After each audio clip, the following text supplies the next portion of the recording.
Going, everybody? All my amazing Mets fans, first chiming in live on a replay. Thank you so much for taking the time of this late evening here on the lone Mets off day before they kickstart what's destined to be a wild crowd, and certainly that is an understatement there for Game 3 at Citi Field between the Mets and the Phillies. This will be the first time in pretty much a month since Francisco MVP Lindor has stepped foot at Citi Field and actually had an at-bat, so expect my girl to be saying from roughly 50,000 strong, and I simply cannot wait to see it happen. I'm getting goosebumps just at the thought of it. In today's show, everybody, we're going to break down the latest Big Mets updates having to do everything with Chef McNeil as he will be making his return. But what exactly will that be is what we're going to highlight in today's show. We're also going to get into, as you guys can see from Michael Mayer, Mets Rise from his tweet here to the side of me, all the updates heading into the Game 3 match of tomorrow, along with a complete preview of Game 3 between who's starting for the Mets and who's starting for the Phillies. What could these lineups look like? And, of course, Mark Vientos, the true budding star. Is he going to be one of the best hitters for the entire run that he has in playoff play this year? That is what we're going to break down and more in today's discussion, but I greatly appreciate everyone taking the time for our latest Big Mets update segment and a little bit of a Philly preview, if you will, for Game 3 and beyond, and our latest segment presented by BetUS, America's #1 sports book. Make sure to check them out whenever you guys get the chance for all your sports betting needs by using Wardy's promo code YouTube150. You heard that correctly. That is YouTube, and that's 150 for all your sports betting needs. That way you get 150% bonus on your first deposit, 125 on your next two, up to $2,000 for a total of 3 straight bonuses, baby. Whether it's for your NFL slates, if you're looking good this past NFL weekend, as long as you weren't biasly betting as a Steelers or a Jets fan, in which I'm a fan of both teams. I'm a diehard Steelers fan. I'm a very casual Jets fan. I don't mind the Giants either, and I know the Giants have themselves a huge victory late there against the Seahawks, if I'm not mistaken. I could be wrong on the opposing team. I know the Jets lost in London, so I'm not going to harp on that for my Jets fans. My Steelers lost a late game there by a field goal to the Cowboys in Pittsburgh, so I'm not overly happy about that, but I am happy about the Mets right now, because even after losing that game in a walk-off fashion yesterday, what an entertaining ball game it was, and there was a lot of key positives to take away from that, and take a look now into Game 3 and this series. But before I deep dive everything that we're going to break down in today's discussion, let's do a quick roll call, shall we? If everyone first chiming in, we got our guys, G-Men, my man Richard, how are you? Ethan, Joe, Steve Long, great member, Owen, Lordy, how you doing?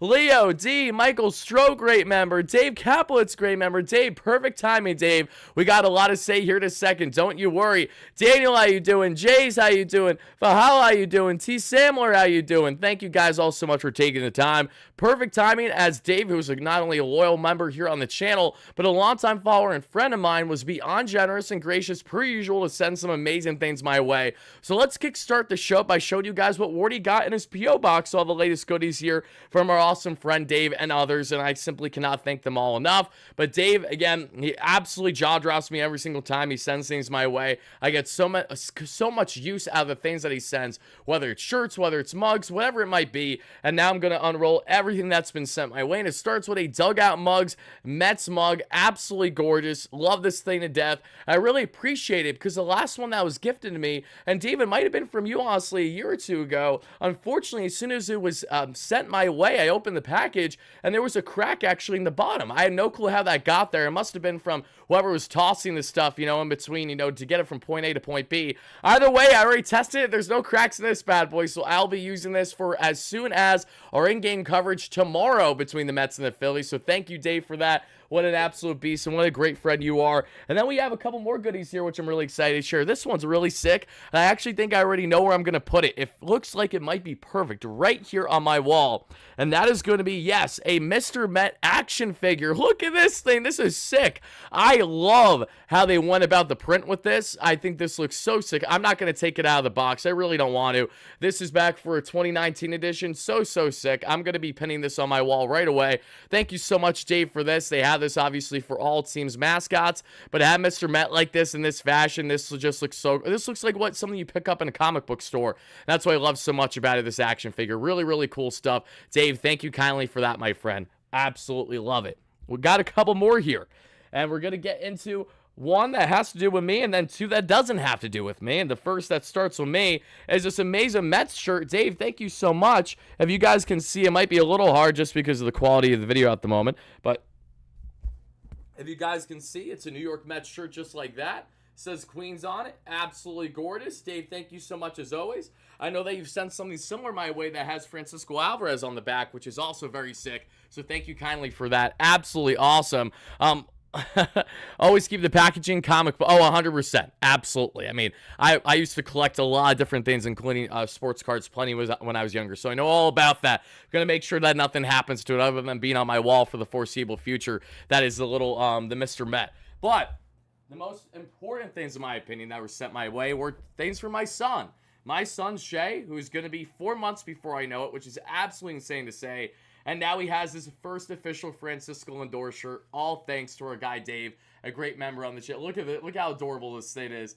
Oh my God. I was just saying to my girlfriend the other day how I can't wait for when my son is old enough to start to appreciate watching baseball, watching the Mets, and especially Lindor, because, you know, I'm like a little kid in a candy shop talking about Francisco, and now I'm literally going to have a little kid in a candy shop with my son doing the exact same thing, basically. So I'm really looking forward to having that bond with him in various ways, but especially with players that we can both be fans of at the same time. And Lindor, I'm going to go on a limb and say he isn't going anywhere. So I really appreciate that. And last but not least, the best one out of everything by far, this touched me, means so much to me.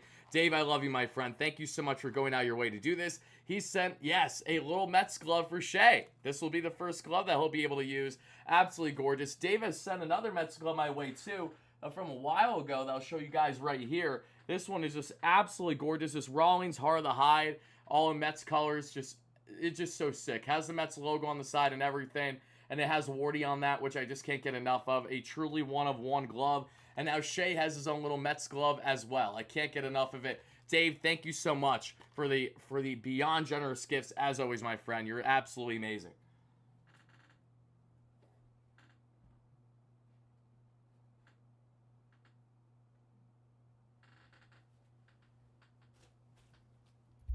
Alrighty, folks, let's get into it. I just want to show that off quick because Dave's the absolute best. I really appreciate him and his generosity. But all right, everybody, let's get into this one. Neil, no worries. It's going to happen. Look, we're not going to win every ball game, right? We just got to move forward the same way that the boys got to move forward. So without further ado, folks, let's move forward now in the show and get into our key updates here. We got my guy, Palmati. How are you? No, you're the man. Thank you so much. Daniel, how you doing? Thank you for taking the time. G. Kara, how are you? Philly, how you doing? D, K-Dog, Frank, everybody, AJ, Mike, you guys are amazing. Thank you so much for taking the time. But let's get into the latest updates of Metsland, shall we? And then we will preview this series, Game 3 at least, between the two teams. And we're going to start here, folks. We're not playing the jingle today. Maybe at the end of the show if we feel like it, but we're not doing it now. Because I have learned that playing the jingle prematurely is a jinx. I did it twice accidentally, and the both times I did it accidentally are the games that the Mets lost in playoffs. That is enough bad juju for someone who believes in jinxes like myself to say we are not running that again unless the Mets actually win a ball game. But as we see from Michael Mayer, Mets Rise to what I'm going to point right there. You guys know what I'm trying to say.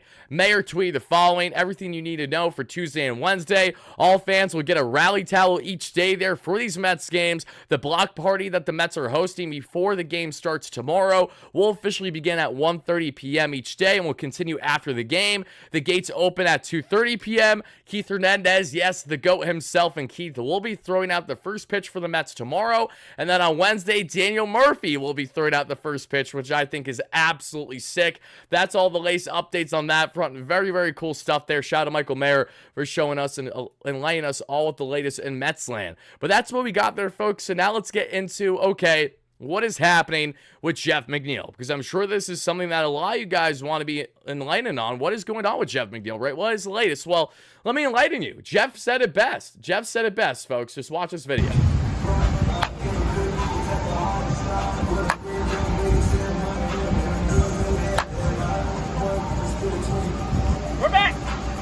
He said, we're back, so we're back. And officially, according to Anthony DeComo, he reported that Jeff McNeil has officially rejoined the Mets, and thankfully, he's completely active in all various aspects of baseball activity.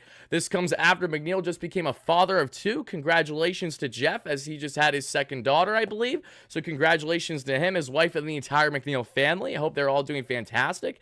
Jeff was not with the Mets during the time of Pete Alonso hitting that tremendous home run against the Brewers, as his wife was actively, having the deed happen. So shout out to Jeff. Very happy to have him back with the Mets here, and he's back full-fledged. And that you guys can see his photo there with his daughter, which is just absolutely fantastic. But as we fast forward now, Jeff is hoping, if anything, that he can return for the NLCS. He's back in full-fledged play. So when it comes to hitting, catching, in the infield, in the outfield, no matter what the situation is, Jeff McNeil is locked and loaded and ready to return to this Mets team. However, because of the fact that we're still in the thick of the NLDS, and because of how roster construction is currently going to go, McNeil, the earliest that he will return to the Mets will be if the Mets do find themselves in NLCS play. So, if the Mets do advance past the Philadelphia Phillies and play one of the LA Dodgers or the San Diego Padres, get ready to see Jeff McNeil back with the Mets and probably a platoon role off the bench based on certain matchups, and even could get some decent outfield playing time depending on said matchups and depending on how he's playing when he first comes out there.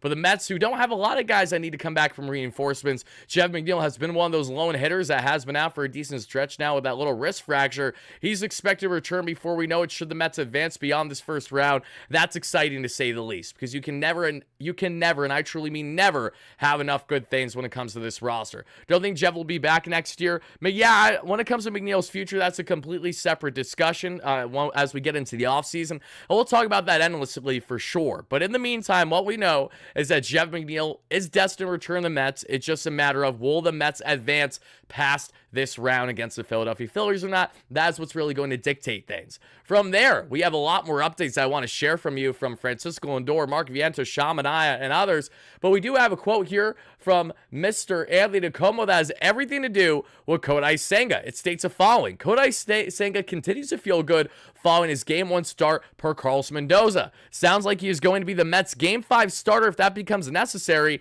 For context, everybody, if the Mets have that be their Game 5 starter, what is that going to mean? Zach Wheeler will be back on the bump for his second time against the Mets in this one.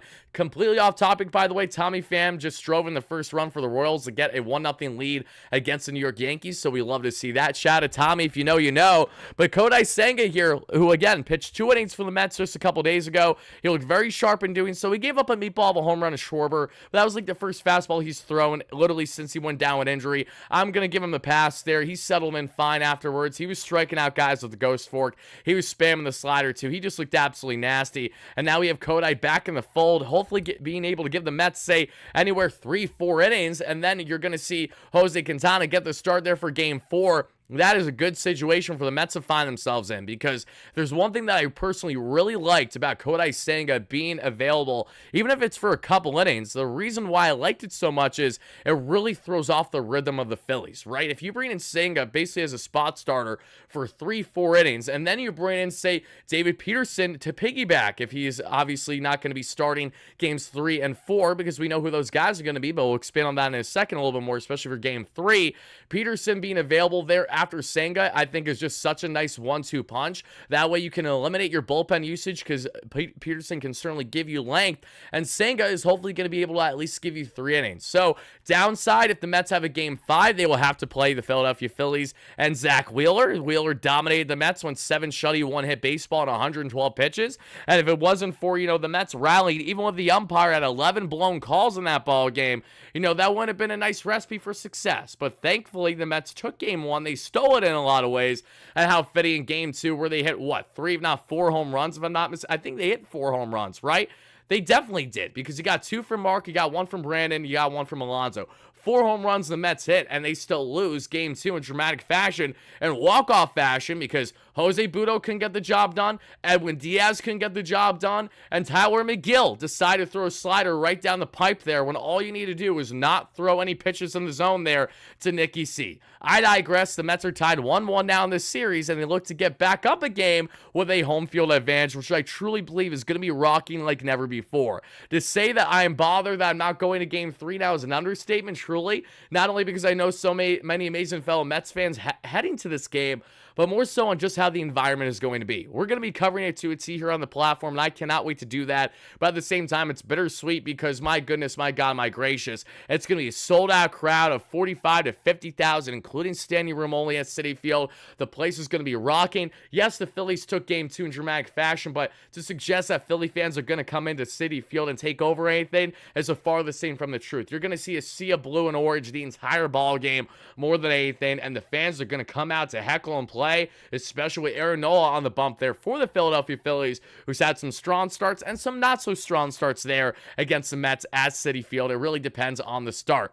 Big Country, how you doing? Yes, we were just talking there about the Royals. Yeah, we love ourselves some Tommy Pham. Queens is going to be lit. It absolutely is, Jimmy. Great member. How you doing? Ethan, how you doing? I don't want McGill to have a major role in the pen. Unfortunately for us Mets fans, we're kind of hand-tied with our options right now, mainly because there's a lot of guys that are quickly proving that we can't throw them in the circle of trust. The lack of playoff experience is certainly hurting guys like Jose Butto especially, and Edwin Diaz. I mean, Edwin's just showing, as much as we love Edwin, you don't know what you're going to get from him out there. He's also thrown like 130 pitches over the past 8-9 days, so Edwin's also had a workload that he's never really had to endure before, since going back to maybe his 60-save season there in 2018 with the Seattle Mariners.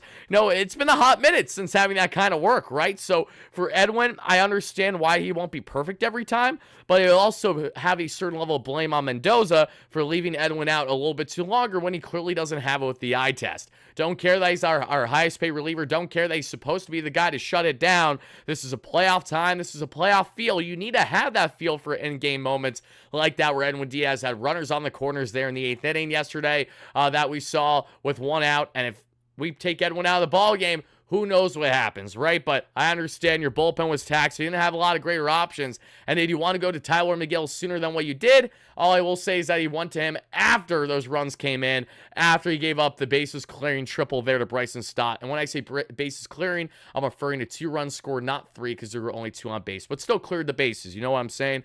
Either way, I'm curious how you guys feel about the likes of Edwin Diaz especially. How do you guys stand about Edwin and how he's performed thus far in playoff play, even with all the factors I just relayed your way? It's a shame we can never... D-Mac, I don't know what you're referring to, my friend. I heard Diaz has a way better record at home. Oh, yeah, he does. Not that that record means all that much, but Edwin at home dominates more at home with that Citi Field crowd, with the trumpets playing. He feeds off that energy. That's a great thing, because just imagine how electric it's going to be tomorrow with the trumpets playing, with everything rolling, and have Edwin Diaz hopefully come out there for the save opportunity in the 9th inning. It's not a guarantee if it's going to happen there in the case of Edwin, but it's certainly a possibility. So we'll soon see what happens there for Game 3. Frank, how you doing? Mike, how are you doing? Tyler, hope everyone's doing fantastic. Thank you guys for taking the time this evening as we break down all the latest key updates and a series preview here at Metsland. Let's see up here. Ronnie, how you doing? Mets advancing the NLCS is a matter of when, not if. Ronnie's feeling confident, but Ronnie's been feeling confident since May, so this is not surprising to me. Mets never lost the NLDS series in history, and the Phillies never won a series in which they lost Game 1. I will say, history does have a chance to break after time. We have seen the script be rewritten, so I'm knocking on wood for you, Ronnie. I will make sure that the jinx doesn't happen for you. I hope that you are in fact correct, though, because you're right. Here's a couple things. Look, if you want to be that type of person to say, oh, history will repeat itself, then okay. If we're going to go based on that logic, the Mets are locked to go all the way to the World Series, because no team that has beat the Milwaukee Brewers in postseason play has fell short of going to at least the World Series in that same playoff run year.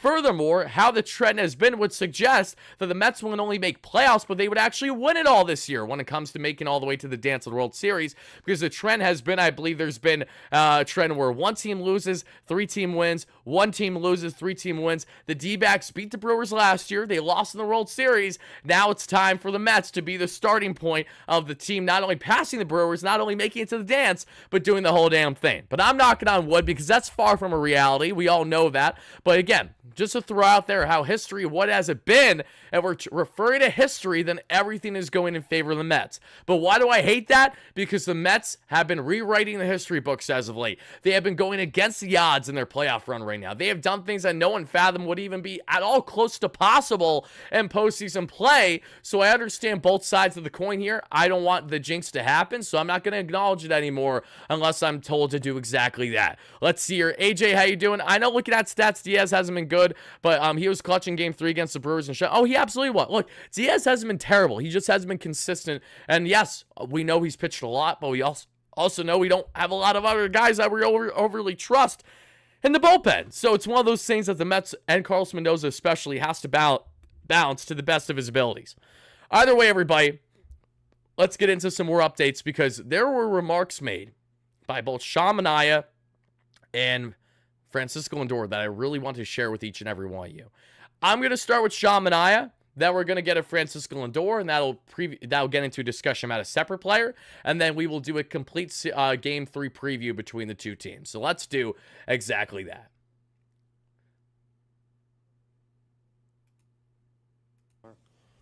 I was expected to be crazy. You know, I was here in 22, and it was definitely wild for sure. So, you know, this place can definitely be rocking. I mean, the last couple of games here we had were pretty amazing. So, yeah, I expect it to be pretty fun atmosphere. So I've universally heard, not only from, Phillies manager Rob Thompson and others building up to this Game 3, but the consensus has been Citi Field is going to be so effing bananas tomorrow, to the point that there are not only players that are bearing that in mind from both sides, but it's to the point now where I truly believe we're going to see some stuff happen at Citi Field that we otherwise really haven't seen. I think we're going to see some moments, Francisco Lindor, let's just see hypothetically, has a home run. I think we're going to see just like what we did back in 2021, where it was a Subway Series, and Giancarlo and Lindor were going back-to-back, and you got fans freaking jumping on top of the dugout there with the Puerto Rican flags or whatever they're going to do. I think the vibes are going to be high just like that, but even furthermore. So I'm ecstatic. Again, that's an understatement. Sean Manaea is pumped up. He's locked in, and Sean even said it himself in his pregame presser today, as he will officially be the Mets starter for Game 3 that we'll get into shortly. Sean did say that this is a season that he has been most happy about and impressed by for himself as a player. He's never enjoyed a season as much as a player as well. That's very humbling and awesome to hear from Sean, considering he has had plenty of success. He even had a no-hitter with the Oakland A's. He's had some great runs with them in which they had some really playoff exits, but not for the lack of effort on their end. Then he goes to San Diego, and he's absolute Swiss cheese in postseason play. The Padres fans completely hate him for it, because he says that basically he was a little lazy, and he didn't have the best mentality that year. He goes to San Francisco last year after working with Driveline the offseason prior, and he fine-tunes his game as both a starter and a reliever. He signs with the Mets on this year a one-year deal with a vesting option for 2, if not an option in which that is now going to not be exercised. It'll be a new contract for Sean, whether he returns the Mets or not, rightfully so, after having a Cy Young caliber season for the Mets. As insane as that is to say, Sean Manaea was our ace in a lot of ways this year, was an absolute bulldog, and he gave the Mets outings that we simply haven't seen since someone like Jacob deGrom, going 7 shutty with 11 Ks, only allowing 1 or 2 hits, like no walks. Like, how is this possible? Enter the Simone Southpaw now, and Sean Manaea. What a beast he is. I'm pumped for him. He is looking to get paid, rightfully so. And while I don't want to overpay him personally as a Mets fan, I'm absolutely in favor of him coming back on a team-friendly contract, which I think he would be open to if he is prioritizing, his chances to consistently win while being in a comfortable position where he got the best out of his career. It's not just the fact that it's a walk year for Sean Manaea, it's also the fact that Sean had some really wishy-washy past 3 seasons, and now he's come out and pitching the best baseball that you could rightfully say that he's ever done in his career. That change in his arm slot angle has been a huge success as to exactly why he's had the great success he's had this year. It's been brilliant for him. Frank, thank you so much for a $2 donation. Frank says, no place like home. That's an understatement. We're so happy to see the boys back at Citi Field. And without further ado, so is Francisco Lindor. But I will say this is really sick. As you guys probably heard, Sean's voice was a little raspy, and this is why. Voice is a little scratchy. Are you feeling okay? Yeah, I mean, the last week has been unbelievable. Obviously, my voice is gone. I think it was because of Pete. So thank you, Pete. Your voice is a little Sean Manaea's voice is still cracking after getting even more high pitch than I guess I did, as I basically had a panic attack. Not an actual panic attack, but I just had a complete meltdown when Pete Alonso hit that huge go-ahead home run to give the Mets the 3-2 lead against the Brewers. I still can't get over that. And Sean, still cracking with the voice. He's one of us. Literally, he's one of us. He's the biggest rally hero in that dugout. He was rocking 4-0 there on the eye black yesterday for Sevy in the dugout. What can you not love about Sean Manaea this year for the Mets? Seriously, what a blessing. What a great example of David Stearns getting the best out of his limited options in last year's free agent market. Sean with the $2 donation says, you gotta love a brother named Sean. And yay, Jeff, absolutely, Sean. Appreciate you, great member. Yes, we're all happy to see the Simone Southpaw look good and ready for tomorrow. And Jeff McNeil, we are excited to see him back. This is the same Jeff that earlier this season I was telling each and every one of you needs to be off this roster. He does not deserve to be here anymore. He's been such a liability. Then Jeff in the second half just says, you know what, I'm going to be a power hitter again. I'm going to be amazing. I'm going to be hitting for contact too. And Jeff was exactly that. He was more the old in the second half post-All-Star break, leading up to his unfortunate injury. But McNeil thankfully didn't have overly big it was like a hairline fracture in his wrist on what was, I believe, an off-speed or breaking pitch thrown to him. It wasn't even a fastball. So, like, it kind of caught him off guard as well, and it sucks to see him out like this. But I do believe McNeil will be locked and loaded and ready when the Mets do call upon him, assuming it doesn't happen until earliest a potential NLCS berth for the Mets here. But that's enough about Sean Manaea for now on his comments. Now let's hear what Mr. Smile Francisco Lindor has to say. To be back home after that long. Well, I haven't played here in probably almost a month, so I'm looking forward to it. I'm excited. For context, everybody, let me show you something I think everyone's really going to appreciate here.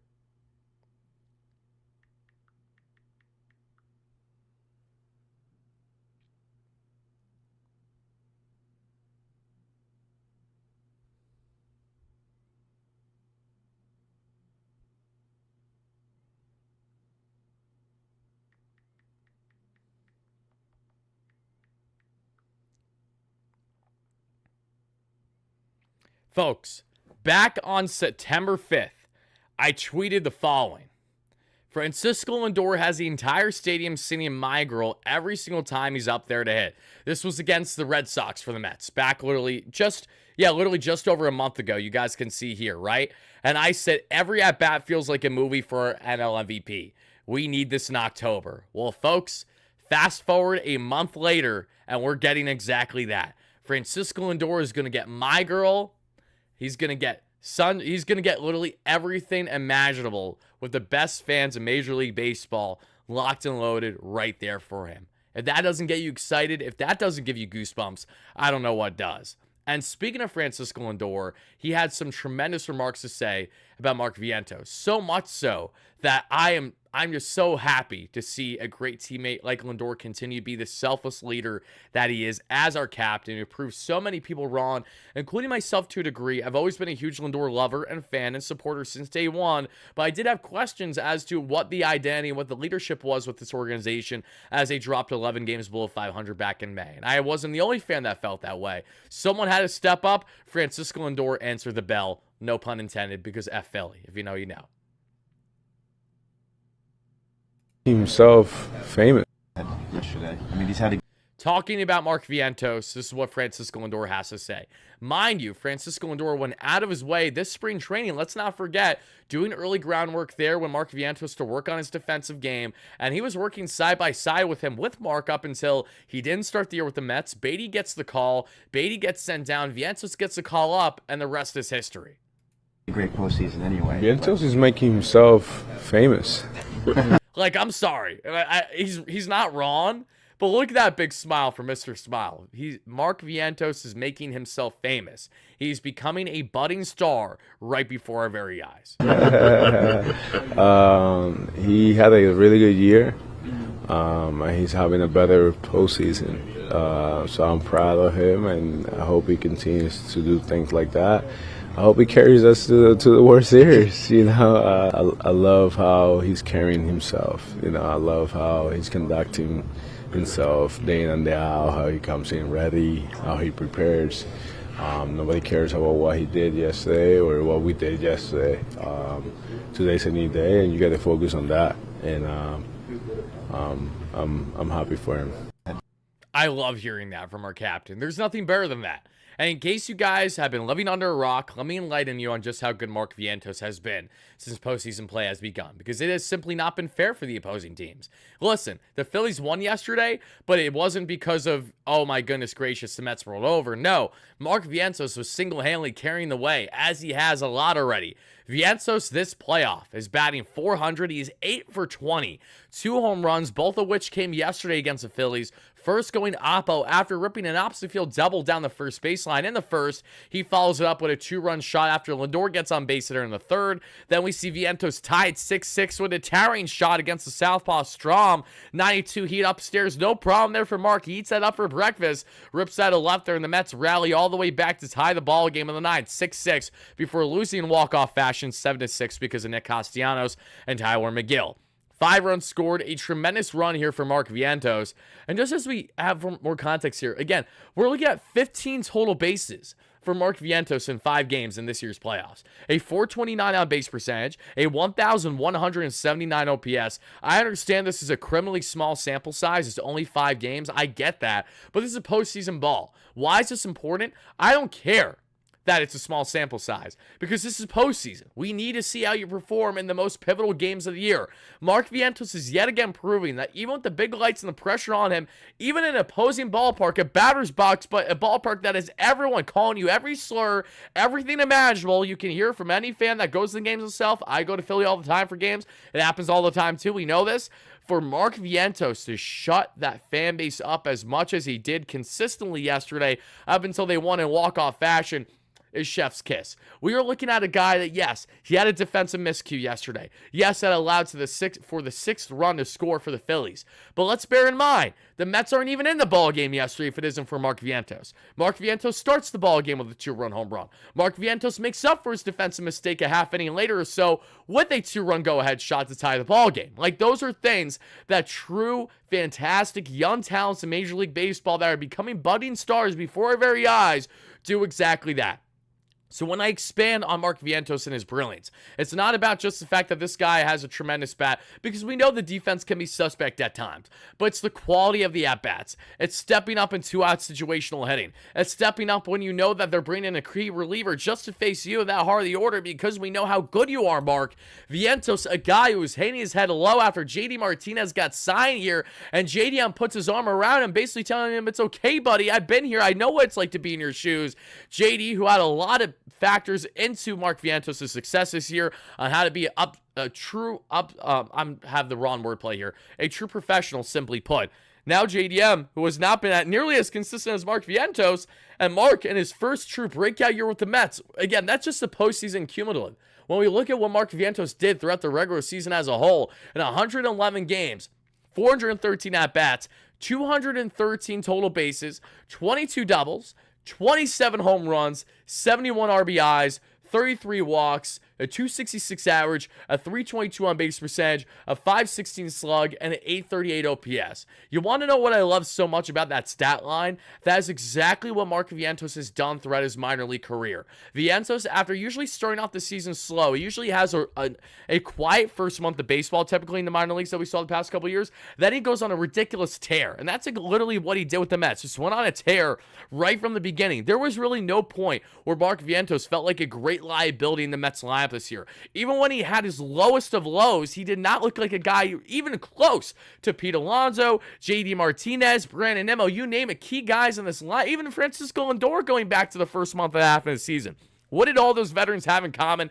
They are all guys that have had some streaks of not so great baseball this year. In the case of Mark Vientos, he has been pretty nails more often than not every single time out there. This guy is not only the future for the Mets at either the hot corner or first base, depending on Alonso's uncertain future, but this is a guy that is now a budding star in Queens. And if the Mets do have themselves a deeper run than what they're doing this year, Vientos will continue to be a pivotal part of exactly why that is happening. Get ready, Mets fans. We do actually have a homegrown talent star, not named Pete Alonso, not named Brandon Nimmo, blossoming right here, right now. Isn't that just amazing to say? It really is. But like, Vientos' resilience just shows you like that anything can happen now. Now, my confidence with him is through the roof, and I won't be shocked if he gets settles down a little bit because there's a higher expectation with him. But he's just taking everything day by day exactly how you should be if you're in Mark Vientos' shoes right now, and that is something that I greatly appreciate about him. If Vientos just stops chasing the slider away, sometimes he will. But here's the thing, Todd.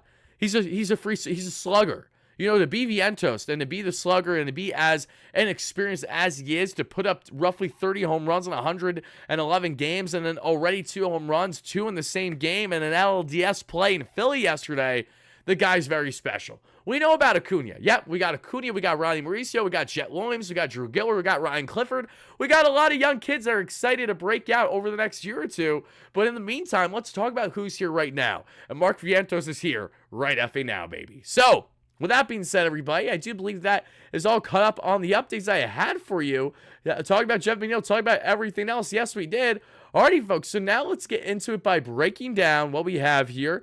And yes, these are the latest updates for the game tomorrow that we shared earlier. But Let's now do a preview of the series between the Mets and the Phillies tomorrow. When I say series, I'm really talking about Game 3, but we can also talk briefly about potentially Games 4 and 5, because obviously the Mets now thankfully have some home field advantage. They can take the next 2 games. They head into NLCS play, and they would have taken the both games there at home after the Phillies split the first 2 games at home themselves. Now, Game 3 matchup, as expected, will be the Simone Southpaw on normal rest and Manaea facing off here against, yes, that being an Aaron Nola. Nola, who's in his first year of his long-term contract with the Philadelphia Phillies, is looking for a massive first playoff start. This is Aaron Nola that the Mets had beaten up here for sure at Citi Field. Nola has also dominated the Mets at Citi Field in the past before either. So it's one of those things where you can't really focus on the regular season play all that much. You just need to focus on what's happening now and what's going to happen with this fan base, because the fans are going to be roaring. They are going to give Nola hell from start to finish, but they're going to do it in a way that isn't the classless schmucks that you call the LA Dodger fans by throwing shit at Fernando Tatis Jr. because they got their little you-know-what's in a twist, because Nando's doing hip thrusts and, really flexing himself in the outfield after hitting 2 nukes off you, and there's nothing you can do. Doesn't matter that he spent 1.1 or 1.2 billion this past offseason. Tatis is your daddy, and you have to live with it. Sadly, some fans can't handle that reality, and they decide to throw beer cans, throw nonsense on the field. I expect nothing less from classless fans in LA. But what I don't expect is for any Mets fans to pull any shit like that. So I'm telling you guys right now, God forbid, even the Mets get rocked early tomorrow, even if Bryce Harper or Kyle Schwarber single-handedly torches us, I better not see one fan act in any type of manner whatsoever, because you guys just make the game so much more worse than it needs to be. Seriously, just heckle, do what you want to do, but do it in the right moment and the right fit of what it means to be playoff baseball. Don't be what I see people doing every single NFL Sunday and getting in fights and being pulled out on stretchers just because their team lost a game, and if they didn't lose, they would have instead of being freaking 0-5, they're now going to be 1-4. As if it's a drastic difference. Like, how about we calm the hell down? It's still a game. I know I'm a hypocrite because I literally lose my shit all the time. But having said that, when it comes to the nonsense that fans do, be better, simply put. How's Jet Williams? Jet's doing well. He will be playing in the Arizona Fall League if he's not already, as Drew Gilbert is as well. Nice stuff there for the Mets' top prospects.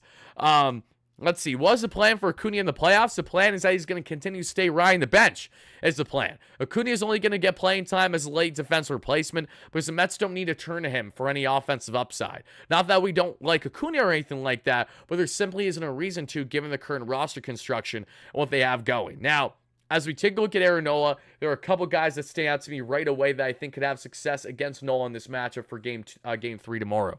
And obviously, and we look at the righty-lefty splits and all those kind of things.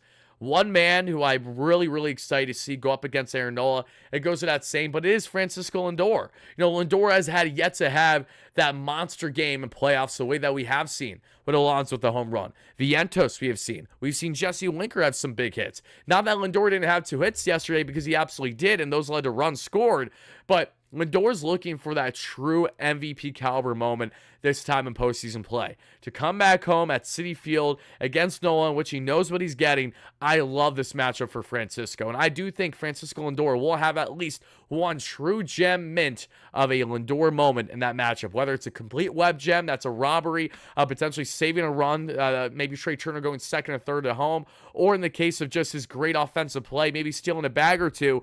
I think Lindor, who said it himself that he's feeling better bending down, he has more mobility, he feels more and more like himself. That is massive to hear. Now the big question is, outside of Francisco Lindor, who else can step up in a matchup like this? Well, I'm still looking at those guys batting from the left side, and not just Brandon Nimmo, because we love Brandon. He can ball out whenever. I got to see what Jesse Winker's going to do again. Jesse has to get the start here. Nothing personal against JDM, but the splits have him favored here. Jesse Winker, a home playoff start with this crowd. Oh my God, he has been dying to feed off something like this. Winker has fed off Mets fans enough during his time in Cincinnati, Seattle, and then most recently DC. I cannot wait to see Jesse Winker starting at DH here, batting fifth or sixth in the lineup, and just absolutely raking. I know he's going to be swinging first pitch probably, especially if Aaron Nola goes upstairs, so he's got to be disciplined, but Winker did something so brilliant that very few Mets batters did against Zach Wheeler, and that was making proper adjustments. Unlike pretty much every other Mets batter against Wheeler, Winker was able to leg out not one but 2 walks, all because he knew he was hammering sinker up and in on him, and he was making sure that he wasn't going to bite on anything that wasn't actually in the zone. That was enough to throw off Wheeler, to make him throw a little bit up and in, just a tad too much, and Winker took his pitches. Jesse, who has a great eye at the plate when he's locked in and right, I really like this matchup for him, and I'm also more excited than anything. Pete Alonso. This is Alonso's first game back at home when, mind you, the last time he played at home, we didn't know if that was going to be it for him. And he had a very underwhelming last time he was at the homestand with the Mets when they took 3 out of 4 against the Philadelphia Phillies. So what is the Polar Bear going to bring now back in town with the home run heroics and back-to-back games, both going oppo? This is exciting as all hell. You look top to bottom in this Mets lineup. You got number 1 there, Lindor. You got number 2 there, and whoever you're going to go with for number 2. The Mets can go various routes on who they want to go with number 2. And if we just take a look on how they've been going about the lineup as of late, this is from what we just saw yesterday in their lineup for the most part. Vientos, you got to keep him in the 2-hole because things have been cooking. They've been riding high. Brennan Nimmo, keep him there batting 3rd. I pretty much want this exact same lineup tomorrow, but with a couple tweaks. And the tweaks are as follows. I want to see Mr. Jesse Winker over JDM and DH. I also want to see Harrison Bader not starting. Tyrone Taylor still in there. I think Taylor makes sense in that matchup. And I also will say that in the case of Starling Marte has had some success against Aaron Nola as well. I wonder if the Mets defer back to Marte here to give him the start on the right, put Tyrone in center, put Mr. Nimmo in left, and go from there. Alvy's going to get the start, obviously, and then that's pretty much it. Jose Iglesias at second base. Because McNeil will not return until at least the NLCS more than likely, the Mets really aren't going to change or configure much about their lineup outside of rotating that DH and making late-game defensive changes. Now, I will say I'm not a fan at all of Carlos Mendoza doing late-game defensive changes. I hate it, especially I don't care how much of a lead the Mets have. There's nothing to justify, in my opinion, taking out Mark Vientos, taking out Francisco Alvarez.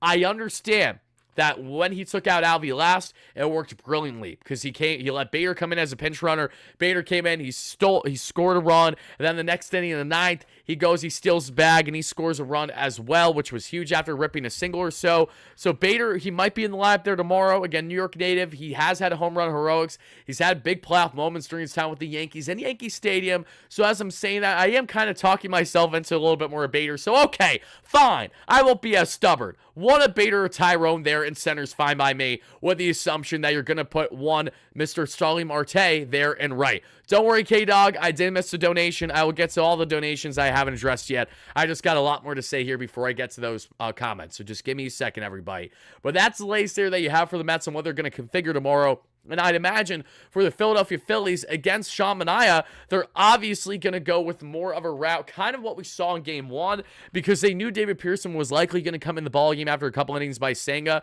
But still, you're going to see guys, Harper, who still has fared well, lefty-lefty, that hasn't stopped him. Schwarber can definitely be Jekyll and Hyde in what you're getting there. But Alec Boehm, who did not start Game 2 for the Phillies, expect him to start Game 3. I don't know why Rob Thompson thought Edmundo Sosa was a smarter option there. It literally wasn't. He had a throwing error at third base in his first play that he was challenged there, and he had less than ideal at-bats at all. So Alec Boehm, as I like to call one of the clear baby-faced players with facial hair and a beard, if you will, in Major League Baseball. Tell me Alec Boehm doesn't look like an actual baby. Yeah, he's like 6'4", 6'5", towering guy, long hair, and he's got like more of the chin strap beard. Like, I don't really think he doesn't even have really much of a mustache. I could be wrong. He just got kind of more of like down here going. Either way, babyface Boehm will be back in the lineup more than likely for the Philadelphia Phillies. Bryson Stott is looking to kind of step up for sure after that triple, so he's riding the wave. Harper, you know what you're getting. So let's just get the elephant out of the room. We all expect Bryce Harper, Nick Castellanos, Kyle Schwarber, JT Realmuto. So that core 4, you're expecting at least 2 of them to ball out in each game of this series, right? You should be, because those things tend to happen. Now, what you need to do is obviously make sure you rectify the areas around. So in the case of Game 1, where the Mets won 6-2, Schwarber had the leadoff bomb, but you shut him down after. And what the Mets need to do to continue to have success against these guys is the following. Do not allow Trey Turner to get on base, especially before Bryce. That's bad juju. He's going to steal every bag imaginable before Bryce drives him in with a double or a home run. Now, in the case of Bryce, give him Bonds treatment to a degree, yes, but only give him Bonds treatment if it warrants in the inning. If you look like that you can get out of that inning there, then by all means you go and try to attack. But in the case of Sean Manaea especially, you're going to see a lot of those sweepers, I'd imagine, down and away. You're also going to see a lot of those sinkers up high in the zone. It's really going to piss off some of these lefty batters in Harper and Schwarber as well. Don't be shocked if you see some of these guys actually get sorted up by a sinker that's running up and in there. Kind of similar to Zach Wheeler when he was just going high sink on everybody left, right, and center in game 1 of the series. I think Sean Manaea, who's known for those high sinkers, who has that gorgeous changeup that he really modeled after Chris Sale with his arm slot, and that nasty sweeper when it's right. I really, really like how Sean Manaea profiles tomorrow. But when you face Nick Castellanos, when you face Alec Bohm, when you face some of these more lethal righty bats, and of course JT Realmuto, you have to make sure you do not hang that sweeper. That is vital for the Mets here. In the case of Aaron Nola, you got to attack him, and you got to attack him early, because you do not want to let Aaron Nola get in a groove here. Now that we can't attack the Philadelphia bullpen, but for the Mets, you don't know how much length you're going to get out of Sean, right? Sean Manaea, last time he was out there, gave us a serviceable outing. Certainly a better one than his previous start, which I wasn't, I'm not complaining about looking back. Sean Manaea has been able to be a serviceable starter for the Mets, even in big games, but this is going to be, without question, his biggest one yet, going toe-to-toe with Aaron Nola. So what does Sean Manaea need to do to best Aaron Nola in this matchup? We need to not only get length from him, but we need to eliminate the stolen bag ability, which means Sean, just like he has done plenty, this is the same Sean Manaea who looked fantastic, but that, I believe Sean pitched in the game the Mets lost there against the Brewers, where Phil Maton got lit up late in the ball game, if I'm not mistaken. And Manaea in that game, mind you, there were no walks. There was nothing, nada. And that is how you eliminated the Brewers from running all over the place. You need to have that same philosophy here against the Philadelphia Phillies. Because if you do not, they're going to run left, right, and center on you. Between Rojas, between Trey, between Stott to a degree, and even Bohm. These guys are going to be able to run. And that's a problem, because this has been a thorn in the Mets side. This has been a big bugaboo for them. But even as I'm saying all this right now, I have a lot of confidence in this Mets team. Maybe a little bit more than I should have for a Mets team right now. They yesterday tied at 1-1 in the NLDS. Yes, technically speaking, history means the Phillies have yet to pass a series like this after dropping the first game, now tied 1-1. But I still just love how the Mets go toe-to-toe against the Phillies. I do. I don't look at any area of Philly where I'm like, oh my God, they're just such a better team. I look at the depth of this Mets lineup, 1 through 9, and I firmly believe that they go toe-to-toe with anyone in the game right now.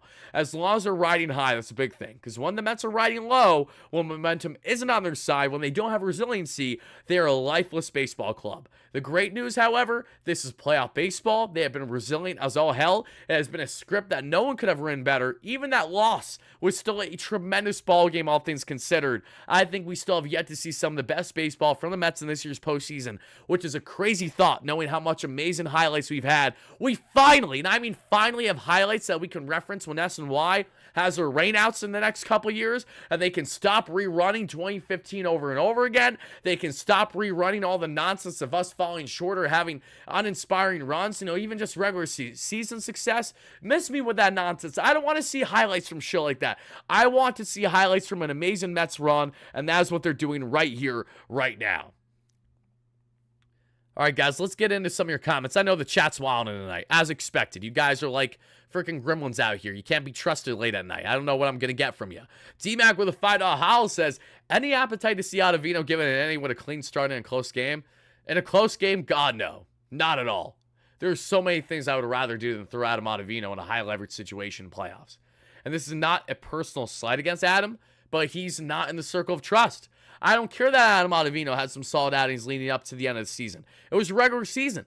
I don't know what I'm going to get from Adam in playoffs. And the fact of the matter is, the only reason why he's on this playoff roster is because Huascar Brosman was still worse and high leverage. It's also because we have two southpaws who are criminally mediocre in Danny Young and Alex Young and what you're getting. The Mets bullpen is light. They don't have a lot of certainties. They've had a lot of big strikeout guys, but when they're not striking out guys and they're walking guys, we have a problem. Ottavino, are we going to see him over the next 2 days? More than likely. Am I looking forward to it? No. Do I hope he proves me wrong? Do I hope the New York native goes out and balls out as he walks out of Kid Cudi like he always does? Hell yes, I hope that happens. But no, I don't foresee that as necessarily a reality, if you will, T-Mac. K-Dog, thank you for the donation. He says, hey, Wardy, I might have a game tomorrow. First and foremost, that's awesome. Happy to hear that. Very excited, but also quite nervous because it's one of my first ever playoff games. Well, as someone who went to wild card game 1, where Scherzer got rocked by Bell, Profar, Manny, everybody, sadly. That was my first taste of playoff baseball, and it didn't even feel like playoff baseball because the game was over before it started. I think you should not feel nervous. You should just be ecstatic. Enjoy the environment. This environment is going to be night and day from what we got playoff baseball-wise in the wild card 2 years ago, because the Mets were just treading water entering there after losing the division lead. And instead of getting a break to kickstart the NLDS, they had to go in wild card play, do or die, and they lost to the Padres. This is a different animal. The Mets have so many things to be excited about and happy about as a fan right now. No fan, not one fan, is complaining about splitting the series to start in Philly. The only complaints that we had were guys like myself that went through all the roller coaster of emotions, calling the game live as it was happening there, all the pros, all the cons, and everything in between that happened with it. But the reality is that this Mets team has put themselves and has set themselves up in a very special position to make good things happen. So, K-Dog, have a great time at the game tomorrow. Try to get there early because I know they're doing the block party pre- and post-game, so literally you can just have an absolute blast. If you're 21 and up, obviously have yourself some beverages should you wish. Again, just enjoy the atmosphere because, listen, we don't know how much longer of a playoff run the Mets are going to have. For all we know, our final post-game coverage is 48, 72 hours from now, and that's it. So enjoy this run for what is. Enjoy it and savor every second. This Mets team has been so special. They have done endless things right this year in what was started a year where everything went simply wrong and imaginable.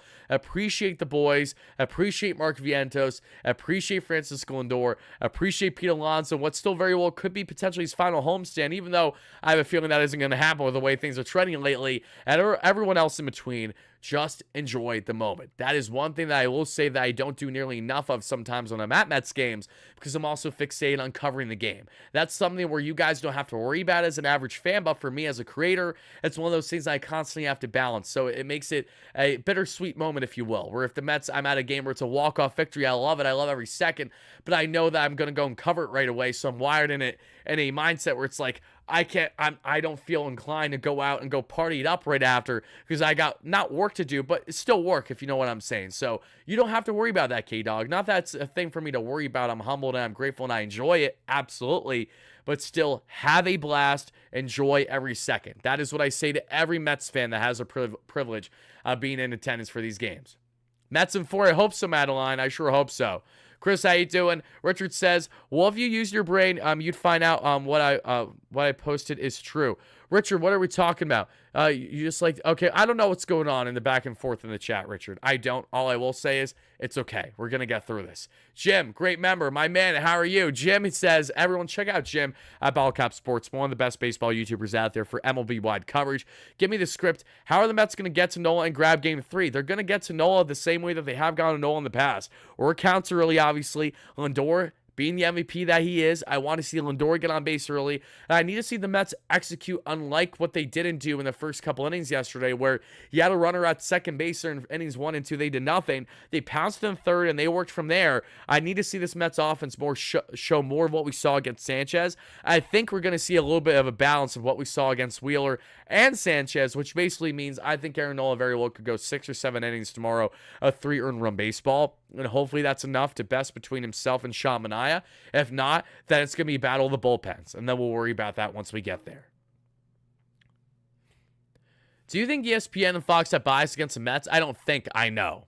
That goes without saying. They've had vendetta against the Mets for years. I'd imagine probably because they've lost one too many bets because they decided to bet on the Mets in terrible years or what have you. All I know is that, yes, there are absolutely broadcasters and broadcasts that purposely articulate in a way to talk down the Mets and to absolutely put on a pedestal the opposing team, especially a Phillies team that in the eyes at least of some of these sportscasters believe are more marketable, are more Team USA with Harper, Schwarber, Trey, etc. They want to see them win it all. They want the Phillies to be a champion. They don't want to see the Mets win because they know if the Mets win, that means the Yankees don't. And that pisses them off because they don't want the Mets to be big brother in a city like this. That's just the reality of it. But thankfully, the Mets are continuing to defy those odds. They don't give a rat's ass who's talking. And listen, I love my man Anthony Recker. For those that don't know Rec, he's a good buddy of mine. Rec, who does great work there for MLB Network, said that he actually had the Braves sweeping the Mets in the doubleheader and the Mets not making playoffs. When granted, Rec is an unbiased point of view always. He's had success with both the Mets and the Braves in his career as a backup catcher more than anything. But JD Martinez, what does he do after the Mets take game 1 there against the Phillies? or after they get the huge win against the Brewers, he referenced Anthony Recker's comments right away. So one, that tells me that the boys are listening to everybody, including myself, which is something to make a note of. And two, it tells me that they're listening, but they simply don't care. If anything, they are feeding off of all the naysayers going against them and saying we suck the same way that they did back in May when we literally did suck at the time. So that is what I'm going to give you, everybody. Rick, I'm so happy to have you in here. Thank you so much for the kind words. Happy to have you as a new subscriber, as always. And thank you all so much for the kind words today, everybody. That is our latest Big Mets update segment. We will be back live tomorrow. Tomorrow's game officially starts at 5:08 p.m. Eastern, which means Wardy will officially be live right around 4:40 or so p.m. Eastern tomorrow. Usually like to be live at least 20 minutes or so before the game starts. That way we can get the juices flowing, preview a bit of the series and the matchups, lineups between the two teams, and get into everything else. So that's going to do it for your guy Wardy, everybody. Thank you all so much for the time, as always, and I will see you all tomorrow for our latest 4-hour-long live show for in-game and post-game coverage. Have a great night, folks. Sleep tight. We got ourselves playoff baseball at Citi Field tomorrow. Get excited, baby. Let's go, Mets. Peace out.